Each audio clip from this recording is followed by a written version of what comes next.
नमस्कार। आज हूँ सेप्टेम्बर 21 तारिख रविवार। आज दिन अनेक गुरुत्वपूर्ण खबर आसी तेणु वीडियो को शेष पर्यंत देखा मोर आपको अनुरोध। तेज आसतु आज दिन 20 बड़ खबर उपर नजर पकाइबा। वीडियो भल लगे आपण भल पाइबा स्वरूप गोटे गोटे लाइक निश्चित करदे। आज प्रथम खबर सुभद्रा तृतीय किस्ती बाद पड़ती प्राय 4 लाख।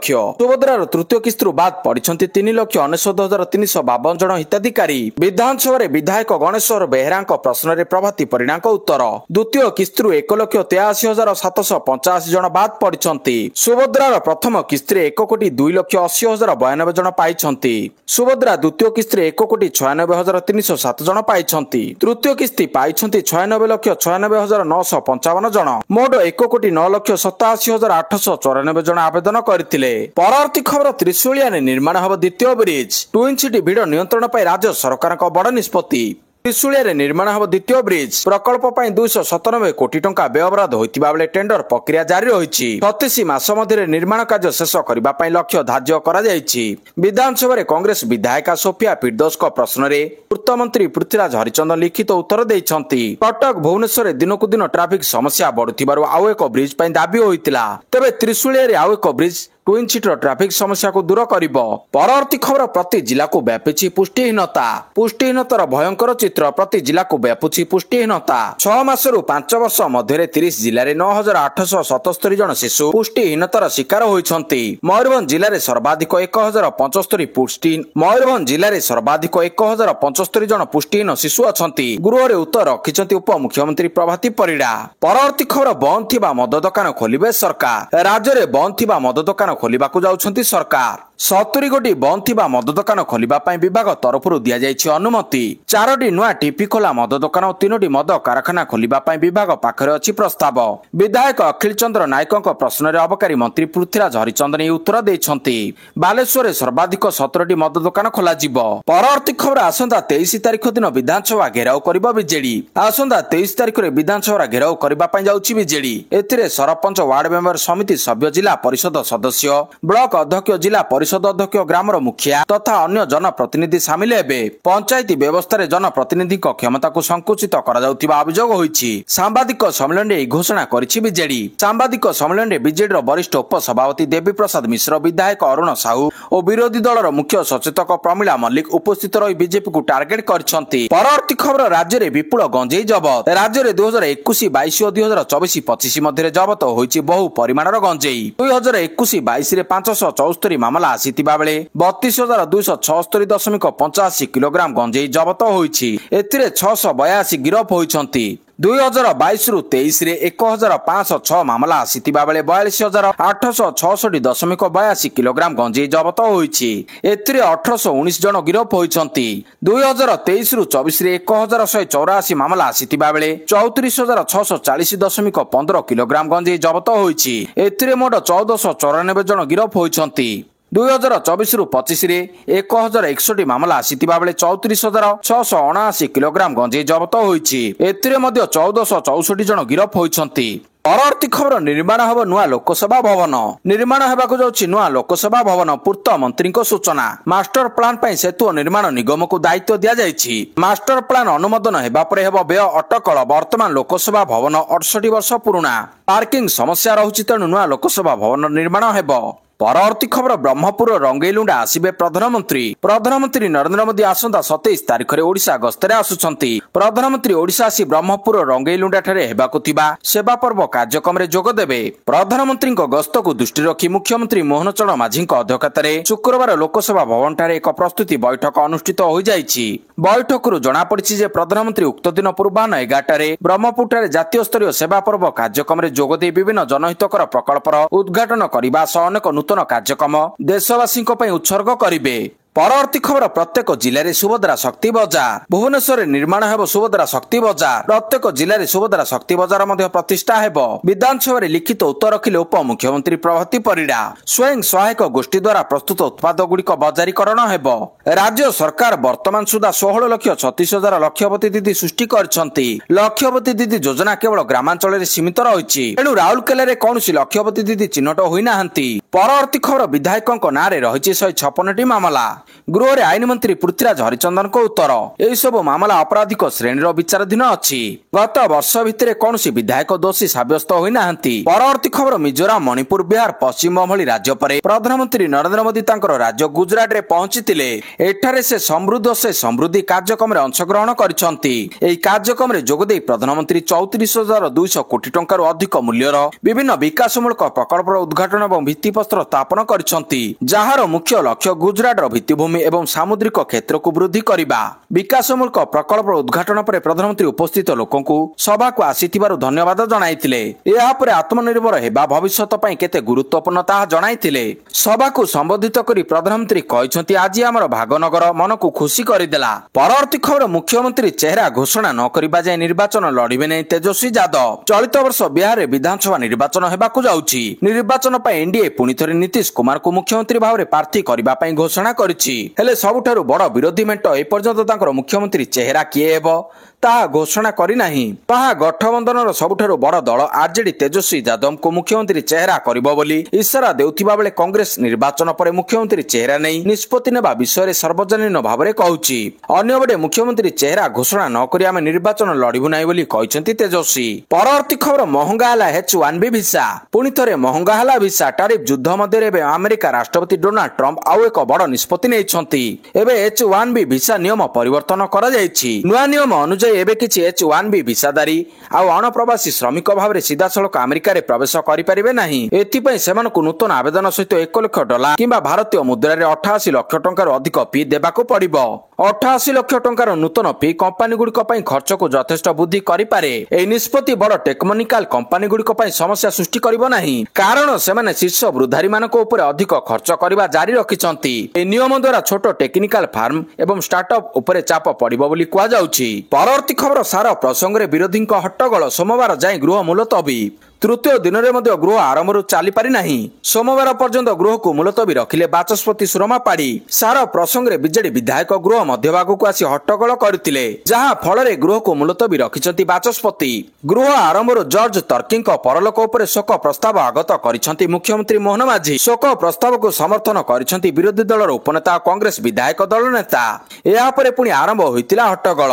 ହଙ୍ଗାମା ଭିତରେ ବିଧାନସଭାର ଗୃହ ଚାଲିପାରି ନାହିଁ। ସାର ପ୍ରସଙ୍ଗରେ ପୁଣି ଥରେ ବିରୋଧୀ ହଟ୍ଟଗୋଳ କରିଛନ୍ତି। ପରବର୍ତ୍ତୀ ଖବର, ଲଞ୍ଚ ହେଲା ଇ ପାସପୋର୍ଟ। ଭାରତୀୟ ପାସପୋର୍ଟରେ ଆଧୁନିକରଣ ଏବଂ ସୁରକ୍ଷିତ କରିବା ଦିଗରେ ଏକ ପ୍ରମୁଖ ପଦକ୍ଷେପ ସ୍ୱରୂପ ବୈଦେଶିକ ବ୍ୟାପାର ମନ୍ତ୍ରାଳୟ ଇ ପାସପୋର୍ଟ ସୁବିଧା ଆରମ୍ଭ କରିଛି। ଏପ୍ରିଲ 2024ରେ ଏକ ପାଇଲଟ ପ୍ରୋଜେକ୍ଟ ଭାବରେ ଆରମ୍ଭ ହୋଇଥିବା ଯୋଜନା ଏବେ ଧୀରେ ଧୀରେ ସାରା ଦେଶରେ ପାସପୋର୍ଟ ସେବା କେନ୍ଦ୍ରଗୁଡ଼ିକରେ ପହଞ୍ଚିବାରେ ଲାଗିଛି। ଏହା ଜୁନ 2025ରୁ ଦେଶବ୍ୟାପୀ ଆନୁଷ୍ଠାନିକ ଭାବରେ କାର୍ଯ୍ୟକାରୀ ହୋଇସାରିଛି। ପରବର୍ତ୍ତୀ ଖବର, କେନ୍ଦ୍ରମନ୍ତ୍ରୀଙ୍କୁ କୃତଜ୍ଞତା ଜଣାଇଲେ ଉପମୁଖ୍ୟମନ୍ତ୍ରୀ। ବହୁ ପ୍ରତୀକ୍ଷିତ ଭୁବନେଶ୍ୱର କୋଣାର୍କ ରେଳ ପ୍ରକଳ୍ପ ନେଇ ନୂଆ ଆଶା ସଞ୍ଚାର ହୋଇଛି। ଏହି ପ୍ରକଳ୍ପ ପାଇଁ ଫାଇନାଲ ଲୋକେସନ ସର୍ଭେ ଖୁବ୍ ଶୀଘ୍ର ଆରମ୍ଭ ହୋଇପାରେ। କେନ୍ଦ୍ର ରେଳମନ୍ତ୍ରୀ ଅଶ୍ୱିନୀ ବୈଷ୍ଣବ ଏହି ପ୍ରକଳ୍ପ ନେଇ ଚିଠି ଜାରି କରିଛନ୍ତି।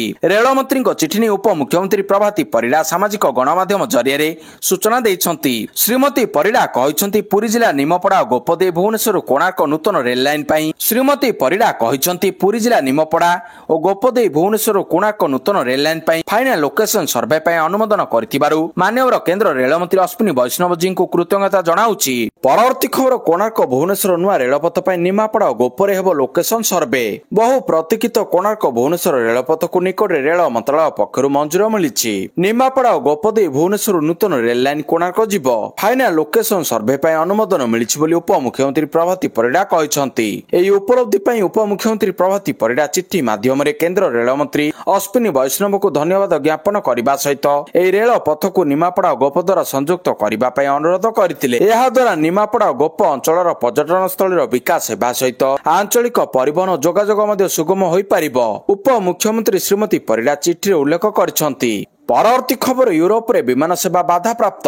ୟୁରୋପର ବିମାନ ବନ୍ଦର ଗୁଡ଼ିକରେ ବଡ଼ ସାଇବର ଆକ୍ରମଣ। ଲଣ୍ଡନ ହିଥ୍ରୋ ବିମାନ ବନ୍ଦରରେ ସେବା ବାଧାପ୍ରାପ୍ତ। ୟୁରୋପର ଅନେକ ପ୍ରମୁଖ ବିମାନ ବନ୍ଦରରେ ବଡ଼ ଧରଣର ସାଇବର ଆକ୍ରମଣ ହୋଇଛି। ଫଳରେ ଲଣ୍ଡନ ହିଥ୍ରୋ, ବର୍ଲିନ, ଆମଷ୍ଟରଡାମ ଓ ଫ୍ରାଙ୍କଫର୍ଟ ଭଳି ବିମାନ ବନ୍ଦର ଗୁଡ଼ିକରେ ସେବା ବାଧାପ୍ରାପ୍ତ ହୋଇଛି। ଲଣ୍ଡନ ହିଥ୍ରୋ କର୍ତ୍ତୃପକ୍ଷ କହିଛନ୍ତି, ଏୟାରଲାଇନ୍ସ ଗୁଡ଼ିକୁ ଚେକ୍ ଇନ୍ ଓ ବୋର୍ଡିଂ ସେବା ପ୍ରଦାନ କରୁଥିବା ବୈଶ୍ୱିକ କମ୍ପାନୀ କଲିନ୍ସ ଏୟାରସ୍ପେସ୍ ସମସ୍ୟାର ସମ୍ମୁଖୀନ ହୋଇଛି। ଏହି ସାଇବର ଆକ୍ରମଣ ଯୋଗୁଁ check in boarding O flight ସୂଚନା ସେବା ସ୍ଥଗିତ ରହିଛି, ଯାହା ହଜାର ହଜାର ଯାତ୍ରୀଙ୍କୁ ଅସୁବିଧାରେ ପକାଇଛି। ପରବର୍ତ୍ତୀ ଖବର, ରୁଷ ଆକ୍ରମଣରେ ଥରିଲା ୟୁକ୍ରେନ। ୟୁକ୍ରେନ ଉପରେ ଏକ ମିସାଇଲ ଓ ଡ୍ରୋନ୍ ଆକ୍ରମଣ କରିଛି ରୁଷ, ଯେଉଁଥିରେ 40ଟି ମିସାଇଲ ଓ ପ୍ରାୟ 580ଟି ଡ୍ରୋନ୍ ବ୍ୟବହାର କରାଯାଇଥିଲା। ୟୁକ୍ରେନର ରାଷ୍ଟ୍ରପତି ଭ୍ଲାଦିମିର ଜେଲେନ୍ସ୍କି କହିଛନ୍ତି ଏହି ଆକ୍ରମଣରେ 3 ଜଣଙ୍କ ମୃତ୍ୟୁ ହୋଇଥିବା ବେଳେ 12ରୁ ଅଧିକ ଆହତ ହୋଇଛନ୍ତି। ପରବର୍ତ୍ତୀ ଖବର, ଆକାଶରୁ ହେବ ଜୋରଦାର ପ୍ରଚାର। ବିହାର ରାଜନୀତିରେ ହେଲିକପ୍ଟର ଗୁଡିକ ନେତାଙ୍କର ସ୍ୱପ୍ନର ଉଡନ୍ତା ଯନ୍ତ୍ର। କାରଣ ଦାମୀ କାର ଓହ୍ଲାଇବା ଏବଂ ହେଲିକପ୍ଟର ଓହ୍ଲାଇବା ମଧ୍ୟରେ ବହୁତ ବଡ ପାର୍ଥକ୍ୟ ରହିଛି। ନେତା ନିଜ ଠାଣିରେ ଓହ୍ଲାଇବେ ଏବଂ ଜନତା ତାଙ୍କୁ ଦେଖିବା ପାଇଁ ଭିଡ ଜମାଇବେ। ଆଉ ଖଟ୍ରେ ଗଣମାଧ୍ୟମରେ କଥା ପଡିବ, ଆମ ଗାଁକୁ ଅମୁକ ନେତା ହେଲିକପ୍ଟରରେ ଆସିଥିଲେ। ତେଣୁ ନିର୍ବାଚନରେ ପ୍ରଚାରରେ ନେତା ଅଧିକ ସମୟ ଦେବେ। ଏହି କାରଣରୁ ହେଲିକପ୍ଟର ବୁକିଂ ତୁଳନାତ୍ମକ ଭାବରେ ଅଧିକ ହେଉଛି। ସୂଚନା ମୁତାବକ ଏଥର ରାଜନୈତିକ ଦଳଗୁଡିକ ଦ୍ୱାରା 21ଟି ହେଲିକପ୍ଟର ବୁକ୍ କରାଯାଉଛି। ଏଥିମଧ୍ୟରୁ 3/4 ହେଲିକପ୍ଟର ଏନଡିଏର ହେବ, ବାକି ମହାଗଠବନ୍ଧନର ହେବ। ପରବର୍ତ୍ତୀ ଖବର, ବଦଳିଲେ ବୋର୍ଡ ସମ୍ପାଦକ। ବିଏସ୍ସି ସମ୍ପାଦକ ବଦଳିଛନ୍ତି। ସରୋଜ ବେହେରା ବିଏସ୍ସି ନୂଆ ସମ୍ପାଦକ ହୋଇଛନ୍ତି। ଏସ୍ଟିଏସ୍ସିର ବିଭାଗ ଯୁଗ୍ମ ସଚିବ ଥିବା ସରୋଜଙ୍କୁ ବୋର୍ଡ ସମ୍ପାଦକ ଦାୟିତ୍ୱ ଦିଆଯାଇଛି। ସମ୍ପାଦକ ଦାୟିତ୍ୱରେ ଥିବା ସୋନିଆ ମିଶ୍ରି ଅବକାରୀ ଅତିରିକ୍ତ କମିଶନର ହୋଇଛନ୍ତି। ପରବର୍ତ୍ତୀ ଖବର, ରେଳ ଯାତ୍ରୀଙ୍କ ପାଇଁ ବଡ ଖବର। ଜିଏସ୍ଟି ହ୍ରାସ ନିଷ୍ପତ୍ତି ପରେ ରେଳ ନୀର ପାଣି ଦାମ କମାଇଲା ଭାରତୀୟ ରେଳ। ଏଣିକି ରେଲୱେ ଷ୍ଟେସନରେ ମିଳୁଥିବା ରେଳ ନୀରର ଗୋଟିଏ ଲିଟର ପାଣି 15 ଟଙ୍କା ବଦଳରେ କେବଳ 14 ଟଙ୍କାରେ ମିଳିବ। ରେଲୱେର ଏହି ନିଷ୍ପତ୍ତି ଦ୍ୱାରା ଯାତ୍ରୀମାନେ ଉପକୃତ ହେବେ। ରେଲୱେର ବାଣିଜ୍ୟିକ ବିଭାଗ ପକ୍ଷରୁ ଯାତ୍ରୀଙ୍କ ସୁବିଧା ପାଇଁ ଏହି ନିଷ୍ପତ୍ତି ନିଆଯାଇଛି। ତେବେ ଏହି ନିଷ୍ପତ୍ତି କେବଳ ରେଳ ନୀର ଉପରେ ହିଁ ଲାଗୁ ହେବ। ଅନ୍ୟ କମ୍ପାନୀର ପାଣି ବୋତଲର ମୂଲ୍ୟରେ କୌଣସି ପରିବର୍ତ୍ତନ କରାଯାଇ ନାହିଁ। ଭାରତୀୟ ରେଳବାଇ ଯାତ୍ରୀଙ୍କ ପାଇଁ ରେଳ ନୀରର ମୂଲ୍ୟ ହ୍ରାସ କରିଛି। ଏଣିକି ରେଲୱେ ପ୍ଲାଟଫର୍ମ ଓ ଟ୍ରେନରେ ମିଳୁଥିବା ରେଳ ନୀର 1 ଟଙ୍କା ଶସ୍ତାରେ ମିଳିବ। ପରବର୍ତ୍ତୀ ଖବର, ଗଞ୍ଜାମରେ ହେବ ଗ୍ରୀନଫିଲ୍ଡ ସ୍ୟାଟେଲାଇଟ ବନ୍ଦର। କେନ୍ଦ୍ରାପଡ଼ାରେ ଜାହାଜ ନିର୍ମାଣ କ୍ଲଷ୍ଟର। ଗଞ୍ଜାମ ଜିଲ୍ଲାର ବାହୁଦା ମୁହାଣଠାରେ ନିର୍ମାଣ ହେବ ଗ୍ରୀନଫିଲ୍ଡ ସ୍ୟାଟେଲାଇଟ ବନ୍ଦର। 21,500 କୋଟି ଟଙ୍କା ବ୍ୟୟରେ 150 ମିଲିୟନ ମେଟ୍ରିକ ଟନ୍ ପଣ୍ୟ ପରିବହନ କ୍ଷମତା ବିଶିଷ୍ଟ ବନ୍ଦର ନିର୍ମାଣ କରାଯିବ। ଏଥିଲାଗି ପାରାଦୀପ ବନ୍ଦର, ଓଡ଼ିଶା ସାମୁଦ୍ରିକ ପରିଷଦ ଏବଂ ଭାରତ ସରକାରଙ୍କ ବନ୍ଦର ଜାହାଜ ଚଳାଚଳ ଜଳପଥ ମନ୍ତ୍ରାଳୟ ଅଧୀନର ସାଗରମାଳା ଫାଇନାନ୍ସ କର୍ପୋରେସନ ଲିମିଟେଡ୍ ମଧ୍ୟରେ ଚୁକ୍ତିନାମା ସ୍ୱାକ୍ଷରିତ ହୋଇଛି। ଗୁଜରାଟର ଭାବନଗରଠାରେ ଅନୁଷ୍ଠିତ ଟ୍ରାନ୍ସଫର୍ମିଂ ମାରିଟାଇମ୍ ସେକ୍ଟର କନକ୍ଲେଭରେ ଏହି ଚୁକ୍ତି ସ୍ୱାକ୍ଷରିତ ହୋଇଛି। ପରବର୍ତ୍ତୀ ଖବର, ଓଡ଼ିଶାର ପ୍ରଥମ ଡିଜିଟାଲ ପ୍ରୋସେସ ବସ୍ ଆଧାରିତ 132 କେଭି ଗ୍ରିଡ୍ ସବଷ୍ଟେସନ ଉଦ୍ଘାଟିତ। ବଲାଙ୍ଗୀର ଜିଲ୍ଲା ଆଗଲପୁର ଓ ରାମପୁର ଅଞ୍ଚଳରେ ଓଡ଼ିଶାର ପ୍ରଥମ ଡିଜିଟାଲ ପ୍ରୋସେସ ବସ୍ ଆଧାରିତ 33 କେଭି ଗ୍ରିଡ୍ ସବଷ୍ଟେସନ ନିର୍ମାଣ ହୋଇଛି।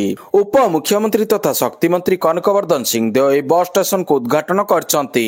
ବଲାଙ୍ଗୀର ସାଂସଦ ସଙ୍ଗୀତା କୁମାରୀ ସିଂହଦେଓ ଏହି ଅବସରରେ ଉପସ୍ଥିତ ରହିଥିଲେ। ପରବର୍ତ୍ତୀ ଖବର, 1 ବର୍ଷ ଯାଏଁ ଗୁଟଖା ଖାଇବା ମନା।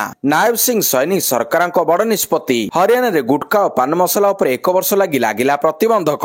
ଏହି ପ୍ରତିବନ୍ଧକ ସେଥିପାଇଁ ଲାଗିଛି ଯେ ଲୋକମାନଙ୍କ ସ୍ୱାସ୍ଥ୍ୟ ସୁରକ୍ଷିତ ରହିବ। ଏହି ନିଷ୍ପତ୍ତି ଚଳିତ ମାସରୁ ଲାଗୁ ହୋଇସାରିଛି। ଏବେ ହରିୟାଣାରେ ଉତ୍ପାଦିତ ତିଆରି କରିବା, ଷ୍ଟୋର କରିବା, ବିକ୍ରି କରିବା କିମ୍ବା ବଣ୍ଟନ କରିବା ଅବୈଧ ବୋଲି ଧରାଯିବ। ହରିୟାଣାରେ ସହର ଏବଂ ଗାଁରେ ଏହି ଉତ୍ପାଦ ବହୁଳ ବ୍ୟବହାର ହେଉଛି। ଏହି ବ୍ୟାନ୍ ଫଳରେ ତମାଖୁ ଗୁଟଖା ବିକ୍ରି କମ୍ ହେବା ସହ ଆଗାମୀ ପିଢିଙ୍କ ସ୍ୱାସ୍ଥ୍ୟ ସୁରକ୍ଷା ପାଇଁ ଏକ ଗୁରୁତ୍ୱପୂର୍ଣ୍ଣ ପଦକ୍ଷେପ ହେବ। ପରବର୍ତ୍ତୀ ଖବର, କାର୍ତ୍ତିକ ନୀତି ନିର୍ଘଣ୍ଟ ଚୂଡାନ୍ତ ଅନୁମୋଦନ ଦେଲେ ଛତିଶା ନିଯୋଗ। ଚଳିତ ବର୍ଷ କାର୍ତ୍ତିକ ବ୍ରତ ବାଳଧୂପ ନୀତି ନିର୍ଘଣ୍ଟକୁ ଛତିଶା ନିଯୋଗ ମୋହର ମାରିଛି। ଭୋର 4ଟାରୁ ଦ୍ୱାର ଫିଟା ହେବ। କାର୍ତ୍ତିକ ମାସରେ ନାଟ ମଣ୍ଡପରେ ଧାଡି ଦର୍ଶନ କରାଯିବ। ଖୁବ୍ ଶୀଘ୍ର ଦିବ୍ୟାଙ୍ଗ ଦର୍ଶନ ପାଇଁ ଏସ୍ଓପି ଜାରି ହୋଇଛି। ଶ୍ରୀମନ୍ଦିର ଭିତରେ ମୋବାଇଲ ଫୋନ ବ୍ୟବହାର ଉପରେ କଟକଣା ଲାଗୁ ହୋଇଛି। ଖୁବ୍ ଶୀଘ୍ର ଗୋଟିଏ ଗାଇଡଲାଇନ ଆସିବ। ପ୍ରାଥମିକ ପର୍ଯ୍ୟାୟରେ ଜେଟିପି ମାନଙ୍କର ପାଇଁ କଟକଣା, ପରେ ସେବକଙ୍କ ପାଇଁ ଲାଗୁ ହେବ ମୋବାଇଲ କଟକଣା। ନୀତି ଶୃଙ୍ଖଳା ପାଇଁ ପ୍ରତ୍ୟେକ ବୁଧବାର ଏକ ସମନ୍ୱୟ କମିଟି ବସିବ। ଅକ୍ଟୋବର 3 ତାରିଖରୁ ନଭେମ୍ବର 5 ତାରିଖ ପର୍ଯ୍ୟନ୍ତ ପ୍ରତ୍ୟହ ଭୋର 4ଟାରେ ଶ୍ରୀମନ୍ଦିର ଦ୍ୱାର ଫିଟିବ। ଭୋର 6:30ରୁ 7:30 ପର୍ଯ୍ୟନ୍ତ ରାଧା ଦାମୋଦର ବେଶ ଅନୁଷ୍ଠିତ ହେବ। ପୂର୍ବାହ୍ନ 10ଟାରୁ 10:30 ମଧ୍ୟରେ ବାଳଧୂପ ସରିବ। ପରବର୍ତ୍ତୀ ଖବର, ହାଇସ୍କୋରିଂ ମ୍ୟାଚରେ ଭାରତକୁ 43 ରନରେ ହରାଇଲା ଅଷ୍ଟ୍ରେଲିଆ ମହିଳା ଦଳ। ଦିଲ୍ଲୀର ଅରୁଣ ଜେଟଲୀ ଷ୍ଟାଡିୟମରେ ଶନିବାର ଖେଳାଯାଇଥିବା ତୃତୀୟ ଦିନିକିଆରେ ଭାରତକୁ 43 ରନରେ ପରାସ୍ତ କରିଛି ଅଷ୍ଟ୍ରେଲିଆ ମହିଳା କ୍ରିକେଟ ଦଳ। ଏହି ହାଇସ୍କୋରିଂ ମ୍ୟାଚରେ ଅଷ୍ଟ୍ରେଲିଆ ଏକ 413 ରନର ଏକ ବିଶାଳ ଟାର୍ଗେଟ ଧାର୍ଯ୍ୟ କରିଥିଲେ ମଧ୍ୟ ଭାରତ ସାହସର ସହିତ ଶେଷ ପର୍ଯ୍ୟନ୍ତ ଲଢେଇ କରିଥିଲା। ସ୍ମୃତି ମାନ୍ଧାନାଙ୍କ ବିସ୍ଫୋରକ ଶତକ, ଦୀପ୍ତି ଶର୍ମାଙ୍କ 72 ରନ୍ ଓ ହରମନପ୍ରୀତ କୌରଙ୍କ ଅର୍ଦ୍ଧଶତକ ବଳରେ 47ତମ ଓଭରରେ 369 ରନ୍ କରି ଅଲଆଉଟ୍ ହୋଇଯାଇଥିଲା। ଏହି ମ୍ୟାଚରେ ଅଷ୍ଟ୍ରେଲିଆ ମହିଳା ଦଳ ଟସ୍ ଜିତି ପ୍ରଥମେ ବ୍ୟାଟିଂ କରିଥିଲା ଓ ଭାରତ ଆଗରେ 413 ରନ୍ର ବିଶାଳ ଲକ୍ଷ୍ୟ ରଖିଥିଲା। ପରବର୍ତ୍ତୀ ଖବର ଇଣ୍ଡିଆ ପାକିସ୍ତାନ ମ୍ୟାଚ୍। ପାକିସ୍ତାନର ସରୁନି ଡ୍ରାମା। ଭାରତ ସହ ମ୍ୟାଚ୍ ପୂର୍ବରୁ ସାମ୍ବାଦିକ ସମ୍ମିଳନୀରୁ ଦୂରେଇ ରହିଲା ପାକ୍। ଭାରତ ହାତ ନ ମିଳିବା ଘଟଣା ପରଠାରୁ ପାକିସ୍ତାନ ଖେଳାଳିଙ୍କ ସରୁନି ଡ୍ରାମା। ୟୁଏଇ ବିପକ୍ଷରେ ଲିଗ୍ ମ୍ୟାଚ୍ ପୂର୍ବରୁ ପାକିସ୍ତାନ ଏକ ସାମ୍ବାଦିକ ସମ୍ମିଳନୀ ବାତିଲ କରିଥିଲା। ଏବେ ଭାରତ ବିପକ୍ଷରେ ସୁପର 4 ମ୍ୟାଚ୍ ପୂର୍ବରୁ ସମାନ ଆଚରଣ ପୁନରାବୃତ୍ତି କରିଛି। ସୂଚନା ମୁତାବକ ଟିମ୍ ଇଣ୍ଡିଆ ସହିତ ମ୍ୟାଚ୍ ପୂର୍ବରୁ ପାକିସ୍ତାନ ଦଳ ଜଣେ ମୋଟିଭେସନାଲ ସ୍ପିକରଙ୍କ ସାହାଯ୍ୟ ନେଉଛି। ଲିଗ୍ ମ୍ୟାଚରେ ପାକିସ୍ତାନ ଦଳ ଭାରତଠାରୁ 7 ୱିକେଟରେ ପରାସ୍ତ ହୋଇଥିଲା। ରବିବାର ଅର୍ଥାତ୍ ଆଜି ଦୁବାଇ ଅନ୍ତର୍ଜାତୀୟ କ୍ରିକେଟ ଷ୍ଟାଡିୟମରେ 2025 ଏସିଆ କପ୍ର ସୁପର 4 ମ୍ୟାଚରେ ଦୁଇ ଦଳ ମୁହାଁମୁହିଁ ହେବେ। ପରବର୍ତ୍ତୀ ଖବର ମୋହନଲାଲଙ୍କୁ ଦାଦା ସାହେବ। ଜଣାଶୁଣା ମାଲାୟାଲମ ଅଭିନେତା ମୋହନଲାଲ ପାଇବେ ଦାଦା ସାହେବ ଫାଲେକେ ପୁରସ୍କାର। କେନ୍ଦ୍ର ସୂଚନା ପ୍ରସାରଣ ମନ୍ତ୍ରାଳୟ ପକ୍ଷରୁ ଏହି ଘୋଷଣା କରାଯାଇଛି। ଆସନ୍ତା 23ରେ ମୋହନଲାଲଙ୍କୁ ଦେଶର ସର୍ବୋଚ୍ଚ ଚଳଚ୍ଚିତ୍ର ସମ୍ମାନ ଦାଦା ସାହେବ ଫାଲକେ ପୁରସ୍କାର 2023 ପ୍ରଦାନ କରାଯିବ। ମୋହନଲାଲଙ୍କୁ ଏହି ପୁରସ୍କାର ପାଇଁ ଚୟନ କମିଟି ମନୋନୀତ କରିଛନ୍ତି। ଦେଶର ଚଳଚ୍ଚିତ୍ର ଜଗତକୁ ମୋହନଲାଲଙ୍କ ବିଶେଷ ଅବଦାନ ରହିଛି।